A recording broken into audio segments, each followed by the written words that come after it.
اللہ اکبر اللہ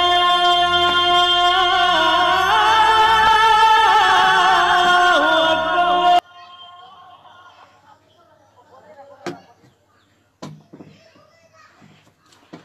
السلام علیکم ورحمۃ اللہ وبرکاتہ۔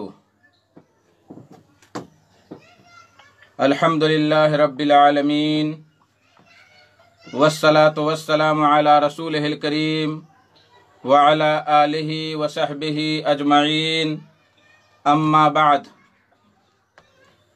فاسألوا اہل الذکر ان کنتم لا تعلمون۔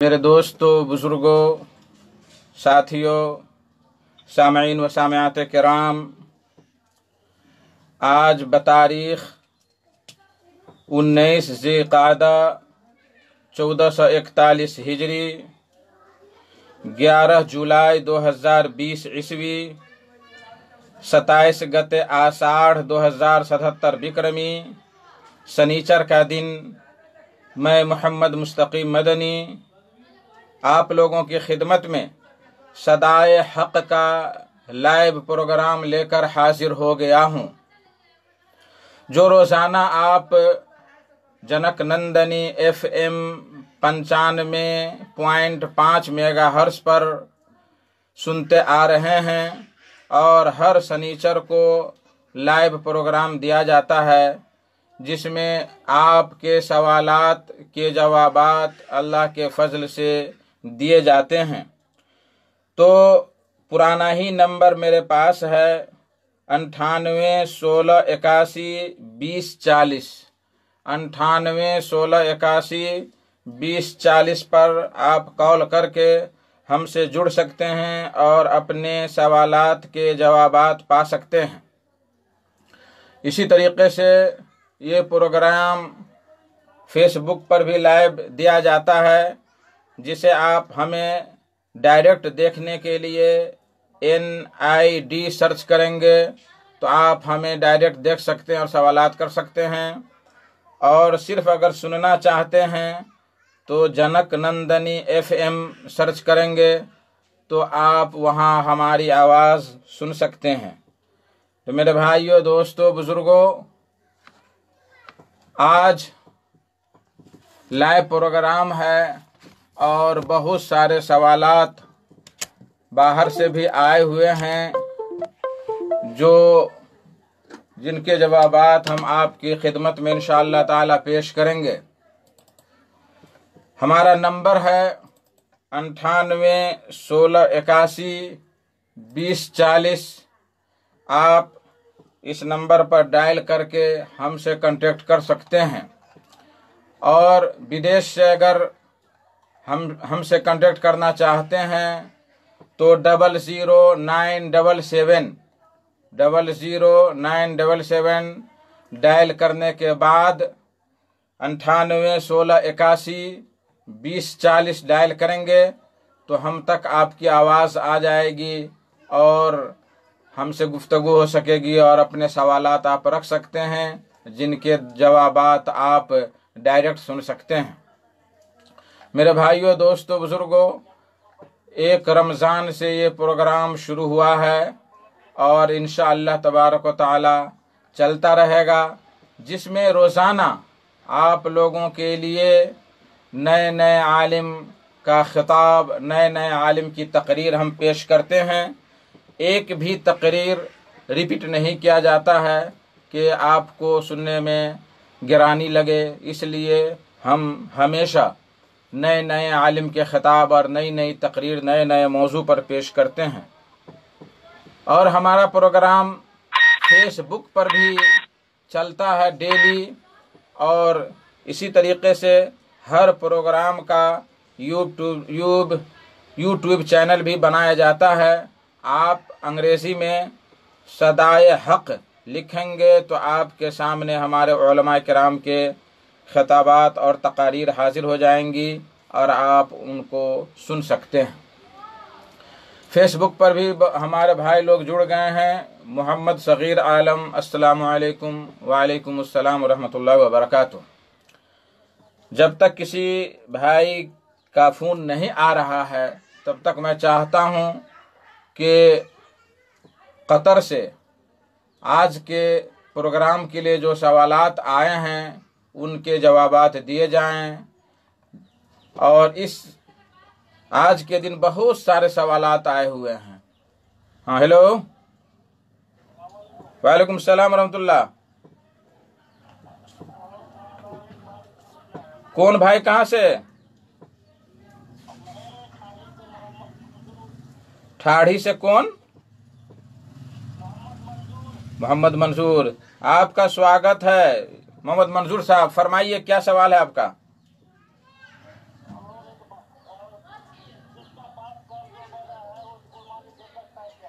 اچھا، قرض والا قربانی دے سکتا ہے یا نہیں؟ ہاں، اور کوئی دوسرا؟ ٹھیک ہے، بہت بہت شکریہ، بہت بہت شکریہ۔ یہ تھے ٹھاڑھی سے محمد منظور صاحب، جن پر قرض ہے، کیا وہ قربانی دے سکتا ہے کہ نہیں دے سکتا ہے؟ تو اس کا جواب یہ ہے کہ جن پر قرض ہے اور اسے یقین ہے کہ ہم قربانی دینے کے بعد بھی وہ قرض ادا کر دیں گے، تو اس کے لیے قربانی کرنا جائز ہے، درست ہے، قربانی کیا کر سکتا ہے وہ شخص۔ قرض سے قربانی کا کوئی تعلق نہیں ہے۔ ہاں، البتہ اس کے پاس جتنا قرض ہے اس سے زیادہ اس کے پاس مال نہیں ہے یا اس کی تنخواہ نہیں ہے، تو وہ پہلے قرض کی ادائیگی کی فکر کرے، اس کے بعد قربانی کی ادائیگی کرے۔ لیکن جس کے پاس قرض چھوٹا ہے، تھوڑا سا ہے، اور اس کے پاس دوسرے مال ہے، دوسرے اسباب ہیں جن سے وہ اس قرض کی ادائیگی کر سکتا ہے، تو انشاءاللہ تبارک و تعالی وہ قربانی دے سکتا ہے۔ یہاں تک کہ اگر ایچا پیچا لے کر کے بھی اگر قربانی کرنا چاہے تو کر سکتا ہے، لیکن شرط یہ ہے کہ اس کے دل میں ٹھوس ارادہ ہو کہ ہم جو بھی قرض لیں یا جو بھی پیچا لیں اس کو ہم ادا کر دیں۔ اللہ عالم بالصواب۔ ایشام الدین، السلام علیکم۔ وعلیکم السلام ورحمۃ اللہ وبرکاتہ۔ میرے بھائیو دوستو، 98 16 81 20 40 یہ موبائل کھلا ہوا ہے، آپ اس پر کال کر کے ہم سے گفتگو کر سکتے ہیں۔ گزشتہ ہفتہ ایک بھائی کا فیس بک پر سوال آیا تھا کہ بھی پھل کس کو کہتے ہیں، اور اس کے کھانے سے 40 مردوں کی قوت آ جاتی ہے، جس کے جواب میں میں نے کہا تھا کہ میں نہیں جانتا ہوں۔ اس کی تحقیق میں نے کی اور تحقیق کر کے آپ کی خدمت میں اس کا جواب میں پیش کر رہا ہوں۔ بھی یہ سیب کی شکل کا ایک پھل ہوتا ہے، اسے عربی میں سفرجل اور انگریزی میں کاؤنس کہتے ہیں، QUINCE، کاؤنس کہتے ہیں۔ اس کا درخت جنگلوں میں خود بخود اگتا ہے اور اس کی کاشت بھی کی جاتی ہے۔ اس کا رنگ زرد یعنی پیلا اور سفید ہوتا ہے، ذائقہ میٹھا اور کھٹا بھی ہوتا ہے۔ طب اور ڈاکٹری کے مطابق اس کے بہت سارے فوائد ہیں۔ احادیث کی بعض کتب میں اس کا ذکر آیا ہے، لیکن افسوس کی بات یہ ہے کہ ساری احادیث ضعیف اور موضوع ہیں۔ ایک دو احادیث آپ بھی سماعت فرما لیں۔ ان طلحہ رضی اللہ تعالی عنہ قال دخلت علی النبی صلی اللہ علیہ وسلم وبیدہ سفرجلۃ فقال دونکہا یا طلحہ فإنہا تجم الفواد۔ یہ سنن ابن ماجہ کی روایت ہے، حدیث نمبر 3369۔ شیخ البانی اور شیخ شعیب ارناؤت رحمہ اللہ نے اس حدیث کو سخت ضعیف قرار دیا ہے۔ اس کا معنی یہ ہے کہ حضرت طلحہ کہتے ہیں کہ میں نبی صلی اللہ علیہ وسلم کے پاس داخل ہوا اس حال میں کہ آپ کے ہاتھ مبارک میں ایک بھی کا پھل تھا، سفرجل تھا، تو آپ نے فرمایا کہ ابو طلحہ اس کو لے لو، اس لیے کہ اس سے قلب مضبوط ہوتا ہے، دل مضبوط ہوتا ہے اس کے کھانے سے۔ ایک دوسری روایت میں ہے طلحہ رضی اللہ تعالیٰ عنہ سے، وہ کہتے ہیں کہ میں نبی صلی اللہ علیہ وسلم کی خدمت میں آیا، وَهُوَ فِي جَمَاعَةٍ مِّنْ أَصْحَابِهِ وَفِي يَدِهِ سَفَرْجَلَةٌ يُقَلِّبُهَا، کہ وہ آپ صلی اللہ علیہ وسلم ایک جماعت میں بیٹھے ہوئے تھے، اپنے ساتھیوں کے ایک جماعت میں، اور ان کے ہاتھ میں سفرجل تھا، بھی کا پھل تھا، جس کو آپ الٹ پلٹ کر رہے تھے۔ فَلَمَّا جَلَسْتُ إِلَيْهِ دَحَّا بِهَا نَحْوِي، پس جب میں بیٹھا تو میری طرف اس کو اچھال دیا اور فرمایا دونکہا ابا محمد، اے طلحہ ابو محمد اس کو لے لو، فإنہا تشد القلب، یہ دل کو مضبوط کرتا ہے، وہ تطیب النفس، اور